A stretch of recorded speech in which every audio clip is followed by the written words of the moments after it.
Bordeaux sera-t-elle bientôt désertée? Au cœur de la ville, les habitants se posent des questions sur les jours à venir.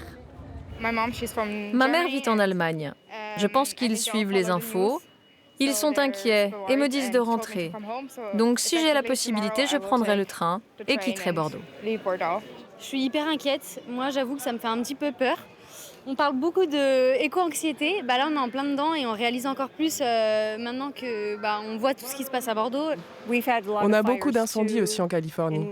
Donc, on est habitué. Il semblerait qu'il y ait de plus en plus souvent des feux.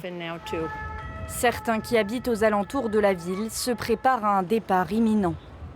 Il y a Cestas qui a été évacué, c'est à 20 km de chez nous. Donc on a le nuage de fumée qui nous est arrivé dessus, donc on craint d'être évacué. D'autres ont déjà vu leur vie chamboulée depuis plusieurs jours. C'est un peu dur parce qu'on a laissé notre maison et du coup le stress est présent, mais sinon on essaye de faire avec et on croise les doigts pour que les pompiers arrivent à stopper le feu. À cause du vent, les fumées engendrées par les incendies se déplacent sur Bordeaux. Dans la rue, de plus en plus de personnes portent des masques. Grâce à ça, on permet de mieux respirer et de se balader un petit peu le temps des sorties, parce que sinon ça devient vite compliqué, ça devient étouffant, ça prend à la gorge. Comme c'est le cas depuis maintenant 2 jours, en fin de journée, à Bordeaux, on observe que l'air est de plus en plus mauvais.